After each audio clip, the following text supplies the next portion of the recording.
প্রিয় ভিউয়ার্স, আসসালামু আলাইকুম ওয়া রাহমাতুল্লাহ।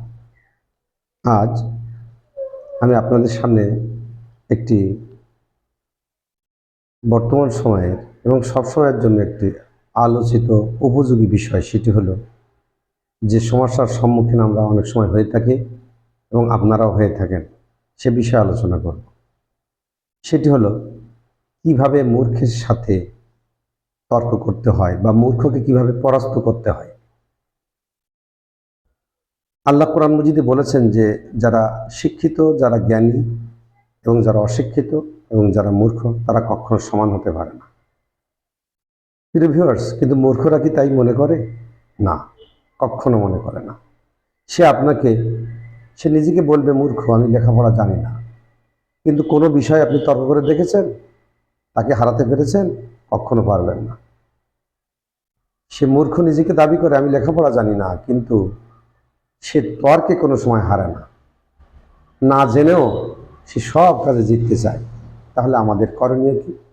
প্রথম করণীয় হলো, যখনই আমরা বুঝব এই লোকটি মূর্খ অথবা অশিক্ষিত, তখন আমরা তার থেকে দূরে থাকার চেষ্টা করব, তর্ক এড়িয়ে চলার চেষ্টা করব।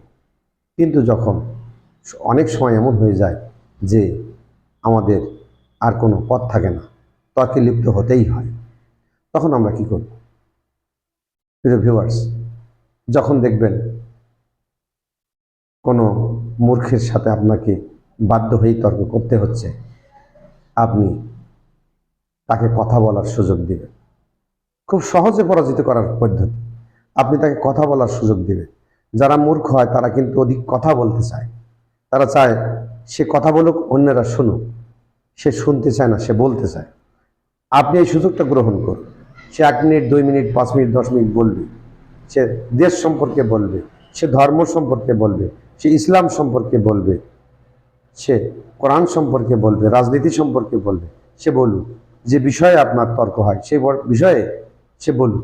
বলতে বলতে সে এমন কথা বলবে যে কথাগুলো বললে আপনাকে আর তাকে পরাস্ত করতে হবে না, বরং তার কথাগুলো বলার কারণে তার আশেপাশে যত লোক আছে সেই লোকগুলোই তাকে পরাস্ত করবে। কারণ তার দেশ সম্পর্কে, রাজনীতি সম্পর্কে, ধর্ম সম্পর্কে যারা অগাধ পণ্ডিত, যারা লেখাপড়া করে, যারা জ্ঞান অর্জন করে, তারাই সেই বিষয়ে অধিক জ্ঞান অর্জন করার পরেও তারা কোনো বিষয়ে আলোচনা করতে তাদেরকে হিমশিম খেতে হয়। কিন্তু সেই কঠিন বিষয়গুলো, ঈমান সম্পর্কে, আকীদা সম্পর্কে, কঠিন কঠিন বিষয় সম্পর্কে তারা যে কত সহজে তারা তাদের মতামত ব্যক্ত করে, ফলশ্রুতিতে তাদের আলোচনাগুলো সম্পূর্ণ ইসলামের বিপরীত হয়ে যায়। সুতরাং আপনি মাঝে মাঝে তাকে দু একটি প্রশ্ন ছুড়ে দিন, সে কিন্তু উপভোগ করবে, সে এনজয় করবে। কারণ আপনি তাকে প্রশ্ন করছেন এবং সে একজন জ্ঞানীর মতো সে উত্তর দিচ্ছে, এবং সব উত্তরগুলোই কিন্তু সে ভুল দিচ্ছে। এবং এই কথাগুলো যখন আশপাশের মানুষ শুনবে, যখন মানুষ বুঝবে, তখন কিন্তু তারাই তাকে পরাস্ত করবে, আপনি শুধু উপভোগ করবেন। প্রিয় ভিউয়ার্স, কোনো কাজের ক্ষেত্রে আপনি কোনো মূর্খকে, কোনো অশিক্ষিতকে আপনি কাজ করতে দিবেন, সে কাজ করবে, সে কাজ করবে, সে কাজের ভিতরে সে কিন্তু ভুল স্বীকার করবে না। সে একের পর এক কাজ করবে, কিন্তু সে নিজেকে সে সঠিক মনে করবে। কিন্তু কিন্তু কোনো শিক্ষিত মানুষ সে মনে করে না যে আমার সব কাজ সঠিক, বরং সে মনে করে আমার কিছু কাজ সঠিক, আমার কিছু কাজ বেঠিক। সে মনে করে কি, যে আমি অনেক কিছু জানি, আবার অনেক কিছুই আমরা জানি না। সুতরাং যে বিষয় সে জানে না সে বিষয়ে সে তর্ক করবে না, যে কাজ সে জানে না সেই বিষয় করে সে সফলতা দেখাতে চাইবে না। কিন্তু মূর্খ সে সব জানতা, সব কিছু জানে। সুতরাং তাকে কাজ করতে দিন, তার কাজে অবশ্যই ভুল হবে।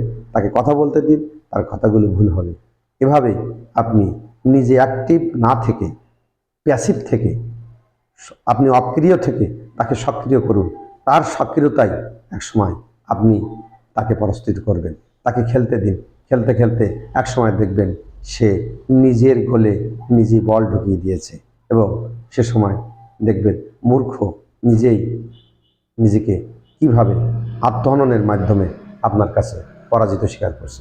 প্রিয় শিক্ষার্থী, প্রিয় ভিউয়ার্স, আসসালামু আলাইকুম ওয়া রাহমাতুল্লাহ।